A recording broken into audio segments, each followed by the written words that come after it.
नमस्कार। मैं हूँ कुमुद चतुर्वेदी और यह है फलक कहानियों का अद्भुत संसार किस्सा कहानी, जिनमें हम लिखते हैं कुछ अपनी और कुछ जग की।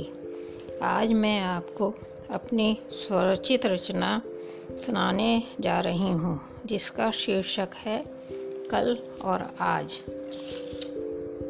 बच्चे जब बड़े हो जाते हैं तो उनके पास माता पिता के पास बैठने या उनकी बातें सुनने का समय ही नहीं रहता है, पर वृद्ध माँ बाप तो उनकी बातें सुनने और अपनी बातें कहने के उम्मीद लगाए रहते हैं। माता पिता सोचते हैं कि बच्चे उनको भी थोड़ा समय दें, इसमें वे अपनी आत्मिक संतुष्टि का अनुभव करते हैं। मेरी कहानी इसी समस्या पर आधारित है। शीर्षक है कल और आज। लीजिए सुनिए। मम्मी, ये क्या है? बेटा, ये हवाई जहाज है। इसे अंग्रेजी में एरोप्लेन कहते हैं। यह हवा में उड़ता है। मम्मी, ये क्या है? बेटा, ये ट्रेन है, रेलगाड़ी। यह हम सबको एक शहर से दूसरे शहर में ले जाती है। मम्मी, ये क्या है? ये रोबोट है। इसे मशीनी आदमी भी कहते हैं। यह आदमी की तरह ही काम करता है। ऐसे ही कितने सवालों के जवाब राधा रोज ही अपने बेटे को देती थी। रोहित भी रोज कुछ न कुछ अपनी मम्मी से पूछता ही रहता था, जब तक वह थककर सो न जाए। राधा भी अपने बेटे के हर सवाल का जवाब बड़ी ही शांति से और समझाकर देती थी, चाहे उसे कितनी भी नींद आ रही हो या थकान हो। रोज रात को रोहित कभी अपनी स्कूल बुक या कभी कोई मैगजीन या पिक्चर बुक खोलकर राधा से प्रश्न पूछता रहता था।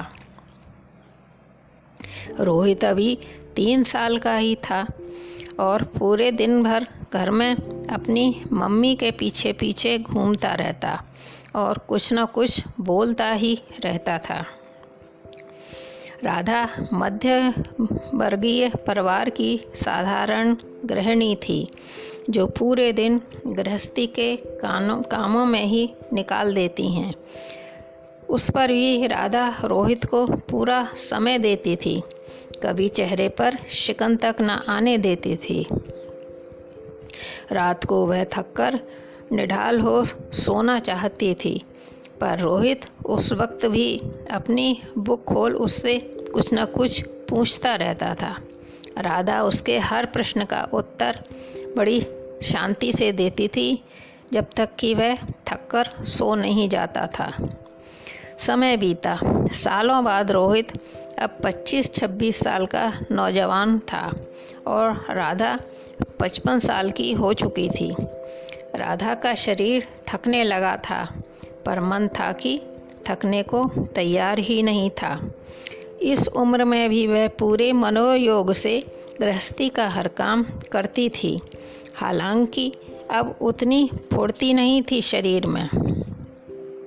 आधुनिक दुनिया के नए नए आविष्कारों के बारे में तो वह पेपर से जानकारी कर लेती थी, पर कुछ चीज़ें प्रैक्टिकल होती हैं जो उसे नहीं आती थीं। मोबाइल के फंक्शन वह धीरे धीरे सब सीख गई थी। एक दिन रोहित लैपटॉप लेकर आया और उसने नेट पर राधा को पिक्चर, गाने और भी बहुत सी सारी चीज़ें दिखाईं। राधा भी चाहती थी कि वह भी लैपटॉप चलाए।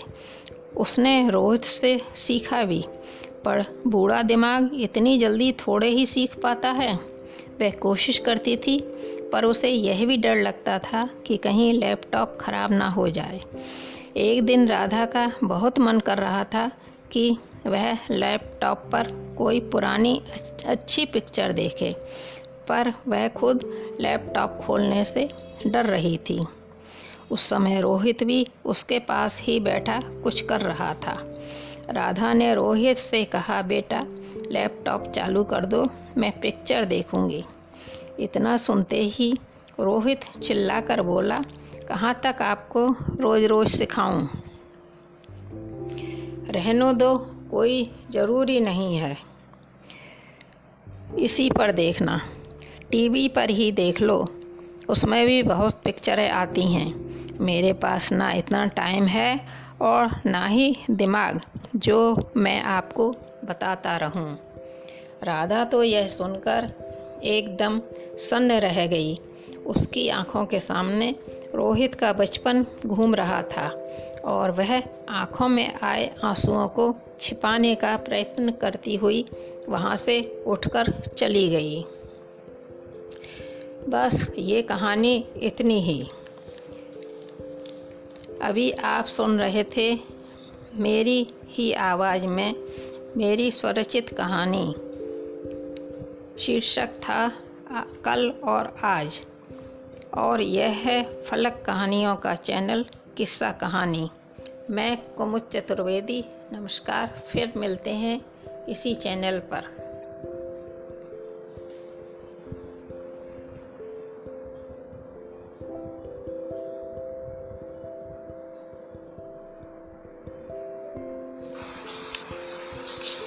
नमस्कार, मैं हूँ कुमुद चतुर्वेदी और यह है फलक कहानियों का अद्भुत संसार किस्सा कहानी, जिनमें हम लिखते हैं कुछ अपनी और कुछ जग की।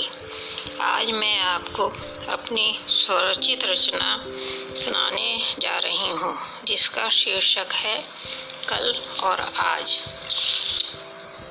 बच्चे जब बड़े हो जाते हैं तो उनके पास माता पिता के पास बैठने या उनकी बातें सुनने का समय ही नहीं रहता है, पर वृद्ध माँ बाप तो उनकी बातें सुनने और अपनी बातें कहने की उम्मीद लगाए रहते हैं।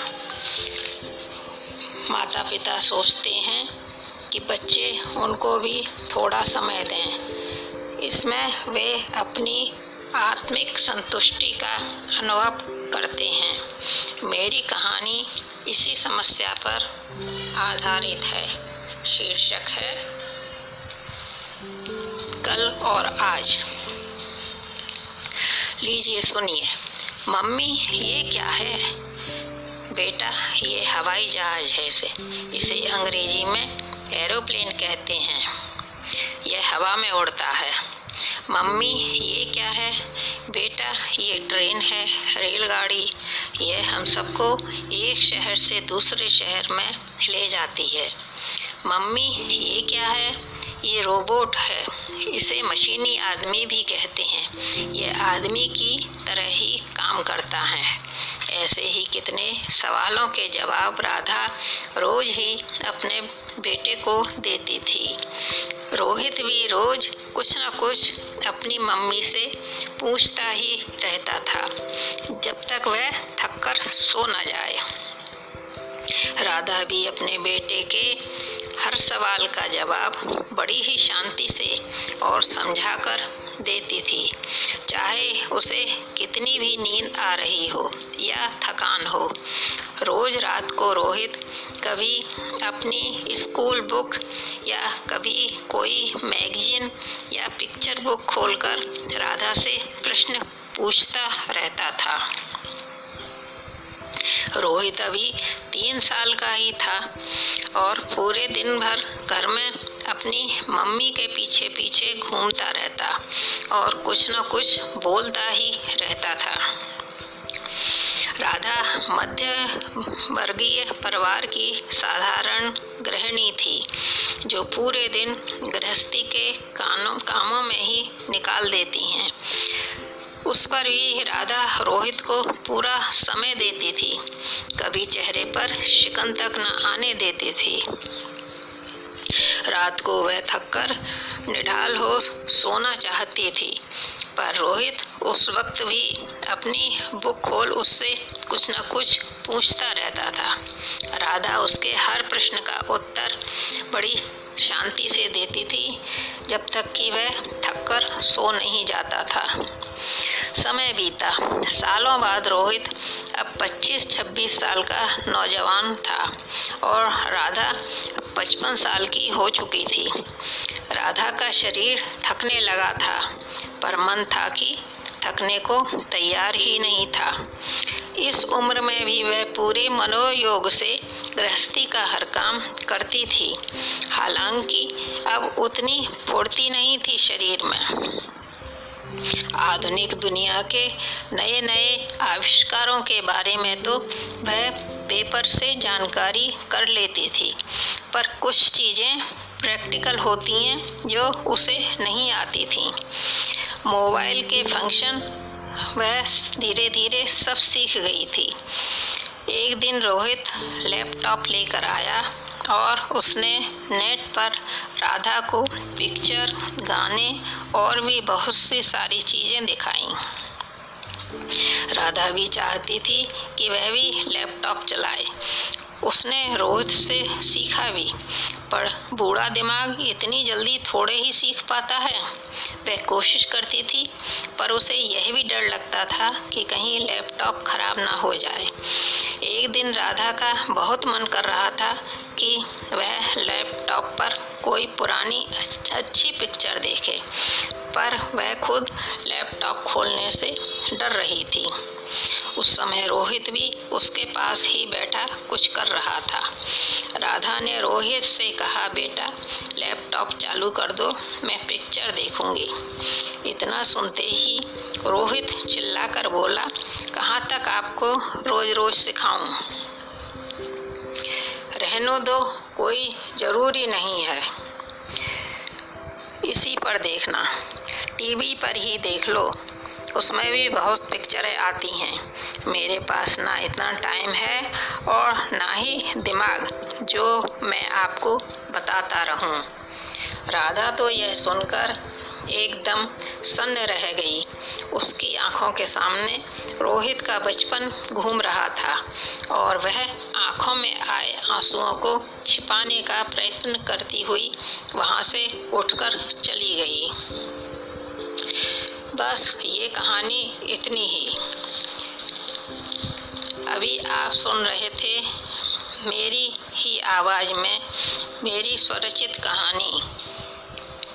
शीर्षक था कल और आज, और यह है फलक कहानियों का चैनल किस्सा कहानी। मैं कुमुद चतुर्वेदी। नमस्कार, फिर मिलते हैं इसी चैनल पर।